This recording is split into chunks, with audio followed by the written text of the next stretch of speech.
Hey everyone, back again with another video. So today I'm going to focus more on the Rage of Ra support that was released for just legacy cards in general like Yugioh, and also legacy cards like Egyptian God cards, or more specifically the Winged Dragon of Ra.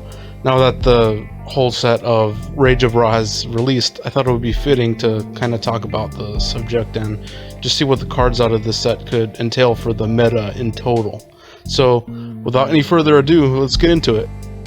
So the first of the legacy support in general is Yugioh, the Mechanical Menace, and I really do think it has a big potential to become competitive, since it's easy to summon from the hand if there is a face-up trap on the field or in the grave, which makes this card a level 6 until the end of the turn. Also, you can tribute this card during your main phase. You can special summon one Yugioh from your hand or graveyard, and if you do, you can destroy all of your opponent's traps under their control.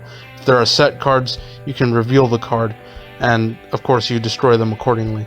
And also, this Yugioh card is really easy to special summon because it has potential which allows you to set up for synchro plays or potential for link plays and XYZ plays.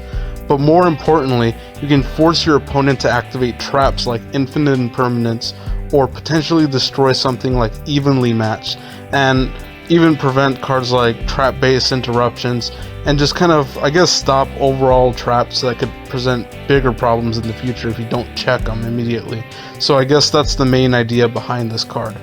And more Yugioh support like Law of the Cosmos is a spell that allows you to easily summon one Yugioh from your hand, and this only happens if your opponent chooses to set one trap from their hand or deck onto the field.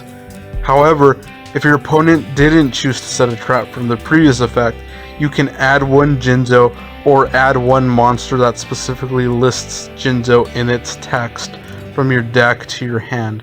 So in other words, this card is meant to give consistency to Yugioh decks in the form of summoning from the deck and providing search abilities. And this is one of the better Yugioh support cards since it's not situational, and it allows you to use these abilities with a very minimal cost, which gives Yugioh decks in general some potential to be viable. So it's overall a great card. So the next Yugioh card is called Everlasting Alloy, which is a quick play spell that says if you control Yugioh, you can choose one of the two effects, which the first effect says that all machine monsters you currently control cannot be destroyed by your opponent's card effects until the end of the turn. So the second effect is when a card or effect is activated that targets a machine monster you control, negate its effect. So this card's design is a bit dated since it only negates cards that target machine monsters rather than providing a generic negation in general, which is more competitive today.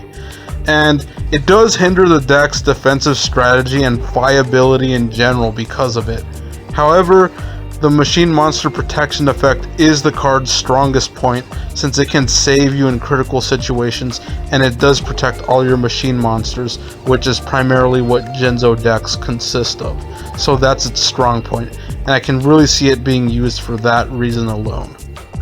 Furthermore, the next of the Yugioh support is a quick play spell called Cybernetic Energy Shock, which requires you to control Yugioh in order to target and destroy one card on the field.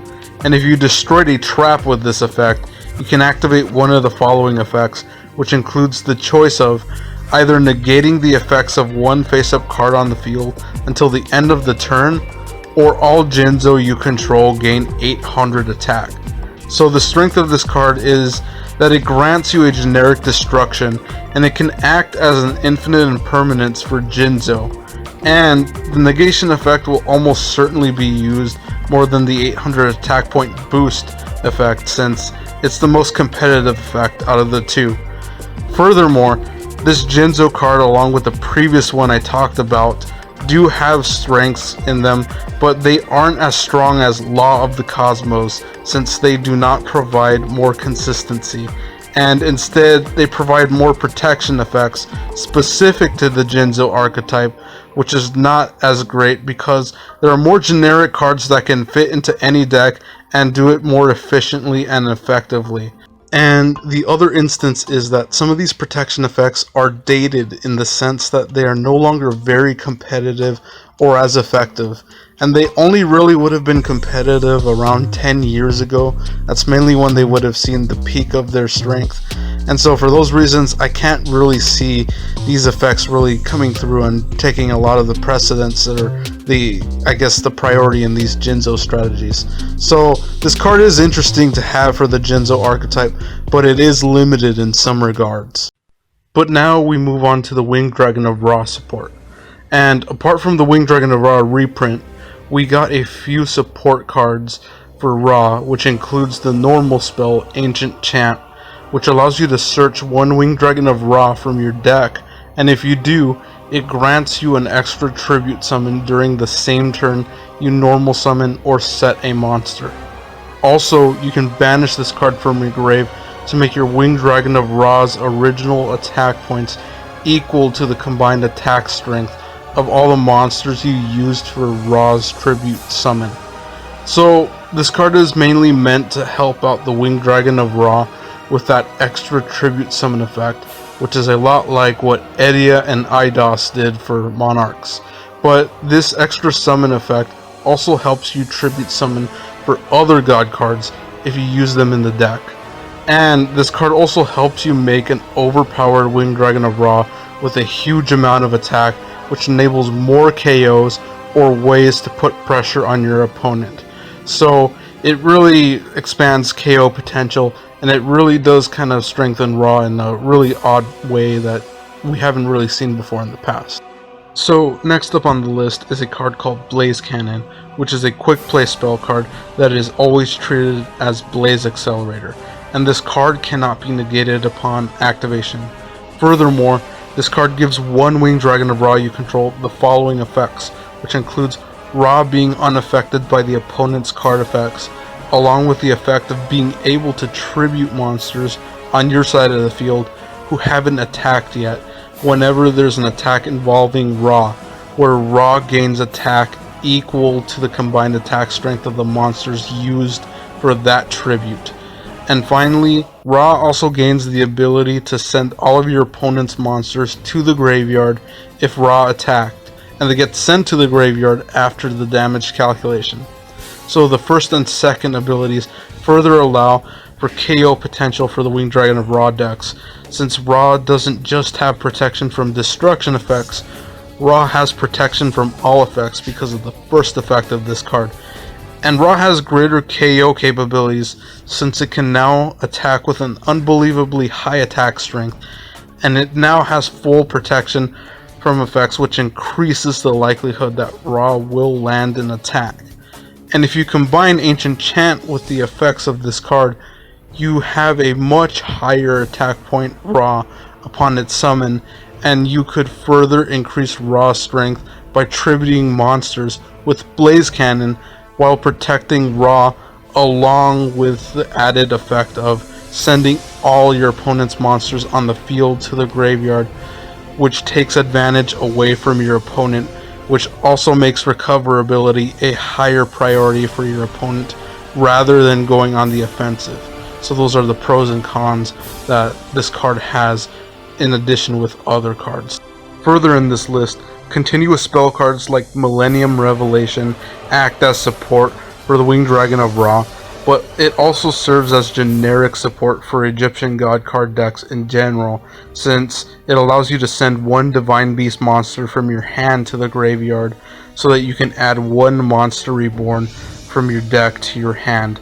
You can also send this face-up card to the graveyard in order to special summon one Winged Dragon of Ra from your graveyard with Monster Reborn while ignoring Ra's summon conditions, but you still must send Ra to the graveyard at the end of this turn. So this card is great for its search effect and its summon effect, which does allow you to have more board presence, and as well as potentially using Ra to make other extra deck plays such as Link material or even using it as XYZ material. So those are, I guess, the overall pros of this card that you can consider when you make your plays. So the next card on this list is called Sun God Unification, and it's a continuous trap card that can be activated the same turn it was set if you control a monster whose original name is the Winged Dragon of Ra. And this card allows you to pay life points so that you have 100 life points left, and it gives attack points to one Winged Dragon of Ra that you control, equal to the amount of life points paid. And you can also tribute one Winged Dragon of Ra to gain life points equal to its attack point total on the field. This card, just like many of the previous cards, seeks to make Ra extremely overpowered, but it also allows you to have backup, such as tributing Ra so that you can regain life points if your opponent ever attempts to destroy Ra. And it's effective at doing so since it's a trap, and which allows you to interrupt during your opponent's turn and activate it during your opponent's turn. So these new support cards basically grant Ra the same overpowered abilities that it could do in the anime, and although it's cool to see some of these neat effects come to fruition, I still think this is not enough to make Ra competitive, since most of these cards can brick in your hand, especially if you open them up in your opening hand, and can cause problems in terms of you trying to start your combos in general. So I guess those are the pros and cons of this specific card. And the final card on this list is called Guardian Slime, and it's a level 10 water attribute monster with 0 attack and defense. And it can be special summoned from the hand if you take battle or effect damage. And during the damage calculation, if this monster battles an opponent's monster, this card can gain attack equal to the attack of the opponent's attacking monster, but only during the damage calculation. But the most important effect is if this card is sent from the hand or field to the graveyard, you can add one spell or trap from your deck to your hand that specifically lists Winged Dragon of Ra on its text. And this is probably one of the best Winged Dragon of Ra support cards, since it's easy to summon out, since taking damage is pretty much inevitable, and it can easily activate its effects upon taking damage, which allows you to more easily search your key cards in the Winged Dragon of Ra deck that you're probably trying to put together or that you're testing out for the first time. And I really felt like this card was important to the overall list, since this is the one that probably gives the most competitive advantage to the Winged Dragon of Ra strategy. But yeah, that pretty much wraps up my thoughts and all the points I wanted to make for this specific segment of this latest Yu-Gi-Oh! News installment, I guess you could call it. But yeah, I really wanted to do a deep dive into these cards, and since I personally really like the overall Egyptian God card strategy, and I thought it would be really interesting to go through these cards that I've loved for years upon end, especially the Winged Dragon of Ra. I always thought the Winged Dragon of Ra was the coolest of the Egyptian God cards, and it's kind of cool to see that it's finally getting its effects that it had in the anime, although you have to run several different cards in order for it to get it to do what it originally did in said anime. But yeah, that pretty much wraps up my thoughts, and if you want to support content like this, you can do so at my Patreon. I normally post it down in the link in the description below, and you can click on it and see all the other things I normally post down there, and enjoy those as well. So with that, thank you so much for your support, thank you so much for watching the video, and I'll catch you in the next one. Alright, take care. Goodbye.